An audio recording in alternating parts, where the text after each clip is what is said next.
حميدة ايوه يا موهوب. حميدة في ايه يا حبيبي مالك؟ خلاص يا حميدة لقيت شغلة كويسة قوي، شغل على مزاجي. هتشتغل ايه؟ سواق يا حميدة. سواق؟ ايوه سواق المدير.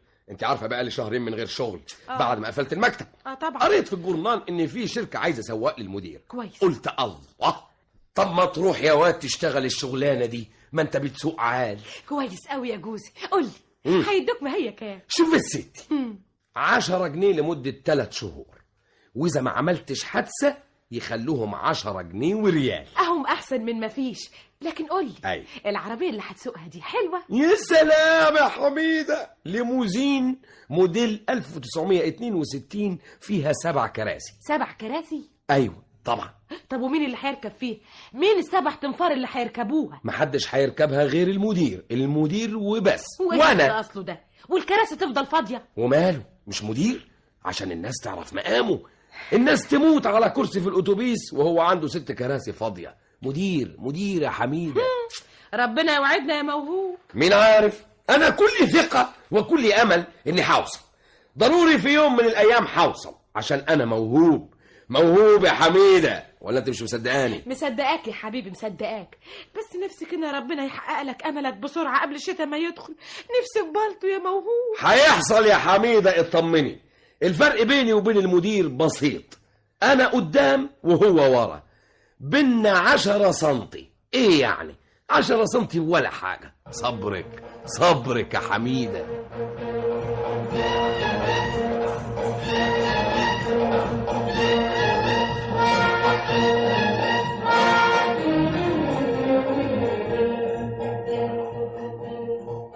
سعيدة يا موهوب. اهلا سلامة. نجيب قهوة كده كويس. نجيب شلتة عشان ترتاح. كده مرتاح، لا قهوة ولا شاي. ازيك؟ عالة موهوب، مبروك يا سيدي الوظيفة الجديدة. الحمد لله. لكن ده انت نظرك ضعيف يا موهوب. ضعيف؟ ضعيف يا سلامة، عيب تقول كده. انت فاكر العلامات بتاعت الكشف دي ليها أهمية؟ دي ملهاش أهمية خالص. انت قلت لي انك ما كنتش شايفها ونجحت صدفة. وماله يا أخي، أنا خدتهم على قد عقلهم. هم عاملين العلامات والدواير دي علشان ايه؟ عشان ايه؟ قال علشان السواقين. هو في سواق هيخبط علامة في السكة؟ حلوة دي. لا، واغرب من كده، في بني ادم حجمه قد حجم العلامة بتاعت الكشف. عمرك شفت راجل صغير قوي ومدور ومفتوح من اعلى؟ تقول ايه يا اخي، مجانين؟ لكن قول يا موهوب. نعم. دي عربية لوكس قوي، لوكس. الله، دي فيها 7 كراسي. امال، ودايما فاضية، ما فيهاش غيري انا والمدير. كده امال. اسمع، ايه؟ انا جاتني فكرة هايلة. ايه؟ قول. اسمع، إيه؟ انت مواعيد عملك ايه؟ من 8 صباحا اجيب المدير يطلع مكتبه، افضل جنبها في الجراج للساعة 2. ما بتروحش لا هنا ولا هنا أبداً. المدير ما بينزلش قبل الساعة 2. ما بينزلش ابدا. حلو. ينزل ايه يا سلامة؟ الشارع حر واوضته مكيفة بالهواء وكل حاجة تحت امره. عايز ليمون فيه، شاي فيه، جرايد فيه. لازمته ايه ينزل يا سلامة بقى؟ يا سلام يا سلامة، نفسي أكبر، نفسي أبقى زي المدير ده. وهتبقى أحسن منه والنبي، وهتكسب أكتر منه. إيه؟ الفلوس هتخش جيوبنا يوماتي وشرفك. بس اسمعني كويس، اوعى تعارضني، فاهم؟ وهتقول إيه بس؟ في إيه؟ هتعمل إيه؟ بكرة الصبح هتعرف. إيه؟ مش بتقول من 8 صباحا ل2 فاضي؟ لا شغلة ولا مشغلة. خلاص، دي فرصتنا موهوب.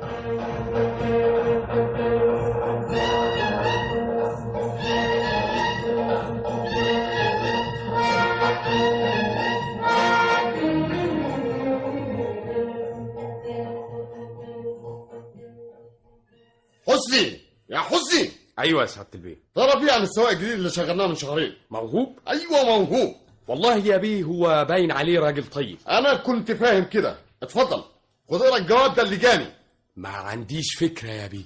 بياخد العربيه بتاعتي يا سيدي وبيدور بيها بعد ما يوصلني، يروح هنا وهنا يركب فيها ناس بالاجره. يركب فيها ناس ازاي؟ الجواب السري اللي جاني بيقول كده، بيقول ان موهوب انتهز فرصه ازمه المواصلات وبيركب الناس من على المحطات وياخد منهم فلوس وبيرجع بالعربيه تاني هنا الساعه 2 قبلنا منزل. غريبه قوي. واغرب من كده انه كمان عين له كمساري في عربيتي انا. جاب كمساري؟ ايوه يا سيدي جاب كمساري، جاب عشان يحصلوا الفلوس طبعا. هو يسوق العربيه والكمسار يقبض. الله الله، دي بقى فوضى. يا بيه سعادتك راجل عادل، يمكن الجواب ده كيدي. ما دام مش ممضي خلاص يبقى كيدي. واحد متغاظ منه بعت لسعادتك. صحيح اللي انت بتقوله ده. يمكن انا راجل عادل حقيقي وافهم الاصول طبعا، لكن لا يمكن اتجاهل حاجه زي كده ابدا. انا مدير الشركه، لازم عربيتي تبقى محترمه تحترم. مين عارف، يمكن بيركب فيها اي حد، مين عارف بيركب فيها مين. ده الجواب بيقول انه بيلم من على المحطات ويحط في عربيتي. معلش يا بيه هدي نفسك. انا رايي ان سعادتك تفكر على مهلك. على مهل ايه؟ ده اللي بيحصل، وشرفي اذا كان الكلام ده صحيح لازم ارفضه على طول. طب واذا كان بريء؟ هكافئه طبعا، هرقيه.